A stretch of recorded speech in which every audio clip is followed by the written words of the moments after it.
السلام علیکم ورحمۃ اللہ وبرکاتہ۔ ناظرین، یہ ہمارے سامنے فتاوی دارالعلوم دیوبند ہے۔ اس کے والیوم 2 میں یعنی دوسرے جلد میں جو ہے وہ بڑے اہم مسئلہ کی طرف جو ہے وہ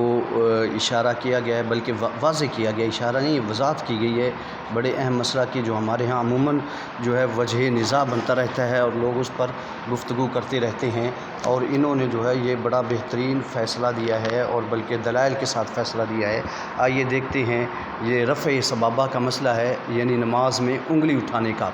نماز میں جب بندہ تشہد بیٹھتا ہے تو تشہد میں بیٹھ کر انگلی کہاں پر اٹھائے اور کیسے اٹھائے اور کس جگہ پہ رکھ دے، تو اس کا مسئلہ جو ہے یہ فتاوی دارالعلوم دیوبند سے جو ہے وہ ہم دیکھتے ہیں۔ ذرا دیکھیے گا، یہ ہے ہمارے سامنے فتاوی دارالعلوم دیوبند، 12 حصوں میں فقہ حنفی کا مکمل ذخیرہ، اور اس میں جو ہے وہ سوال نمبر 318 ہے، تشہد میں انگشت شہادت کا اٹھانا مسنون ہے یا نہیں۔ یہ جو ہے انہوں نے در مختار کی جو ہے وہ لمبی عبارت دی ہے، اور عبارت کے بعد جو ہے وہ فیصلہ کرتے ہیں کہ کہتے ہیں کہ فَهُوَ صَرِيحٌ فِي أَنَّ الْمُغَنِّ بِهِ وَالْإِشَارَةَ بِالْمُصَبَّحَةِ مَعَ عَقْدِ الْإِصَابَةِ، کہ انگلیوں کو کا عقد بنا کر جو ہے گرہ بنا کر جو ہے وہ اشارہ کیا جائے، اور کیسے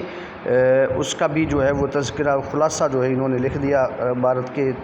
جو ہے مفہوم کے ساتھ۔ یہ دیکھیے، لکھتا ہے کہ ان روایات سے معلوم ہوا کہ تشہد میں انگشت شہادت اٹھانا مسنون ہے، اور اس کا طریقہ یہ ہے کہ دائیں ہاتھ کے انگوٹھا اور بچلی دونوں کے سجا کو ملا کر حلقہ بنائے اور شہادت کی انگلی سے اشارہ کرے۔ ناظرین، یہ بڑی اہم بات ہے کہ اشارہ کرے، اشارے نہیں کہا گیا بلکہ اشارہ کہا گیا ہے، اور اس کا جو ہے وہ اب یہی فتاوی دارالعلوم جو ہے اس کے پیج نمبر جو ہے وہ 191 پہ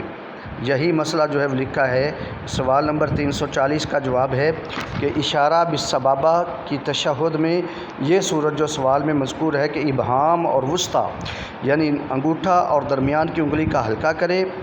اور خنصر اور بنصر کو بند کرے۔ اللہ اکبر! یعنی باقی انگلیاں جو ہیں وہ خنصر اور بنصر، وسطیٰ، ابہام اور شہادت، یعنی یہ جو چھوٹی انگلی اور چنگلیاں اور اس کے ساتھ والی انگلی جو ہے درمیان والی انگلی، ان کو بند کرے، اور بند کر کے جو ہے وہ پھر کیا کرے جی؟ ہاں جی، لکھا ہے کہ اشارہ کرنا جو ہے وہ جائز ہے یا نہیں، تو لکھتے ہیں کہ خنصر اور بنصر بند کرے، کتب فقہ میں لکھا ہے، اور کیسے اشارہ کرے یہ انہوں نے جو ہے وہ عبارت لکھی ہے فتاوی شامی کی، اور پھر جو ہے اس میں لکھا ہے یحلق بالوسطیٰ بالابہام، کہ درمیان والی انگلی اور انگوٹھے کا جو ہے وہ حلقہ قائم کرے،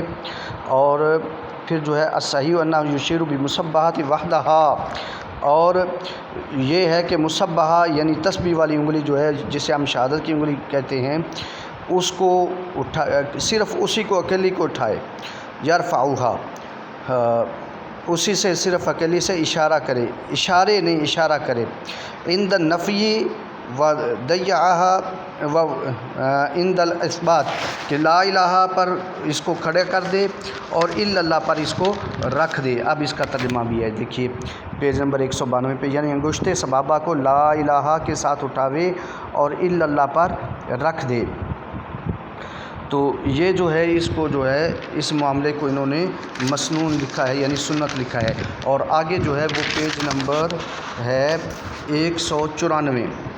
اب یہ جو پیج نمبر جو ہے 194، تشہد میں انگشت سے اشارہ، یعنی تشہد میں انگلی سے اشارہ، لکھا ہے کہ سوال ہے کہ سرحد یعنی آج کے خیبر پختونخوا کے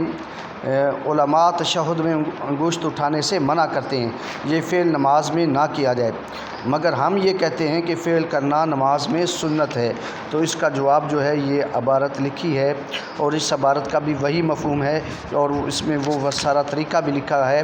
کہ جو ہے وہ وسطیٰ اور ابہام یعنی انگوٹھا اور درمیان کی انگلی جو ہے اس کو بند کیا جائے، اور اس کے بعد جو ہے وہ اشارہ کر کے جو ہے انگلی کو رکھ دیا جائے، یعنی لا الہ پر انگلی کو کھڑا کرنا ہے اور الا اللہ پر رکھ دینا ہے۔ تو ناظرین، یہ ہے رفع سبابہ کا اہم مسئلہ یعنی انگلی اٹھانے کا اہم مسئلہ کہ انگلی جو ہے وہ نماز میں کیسے اٹھائی جائے، جو آپ نے ملاحظہ کی تو اس کا طریقہ بھی جو ہے فتاوی دارالعلوم دیوبند میں لکھا گیا ہے، اور کیا کتنے اشارے کرنے ہیں وہ بھی یہاں پہ لکھا گیا کہ اشارہ کرے اشارے نہ کرے۔ تو یہی مسنون ہوا۔ السلام علیکم ورحمۃ اللہ وبرکاتہ۔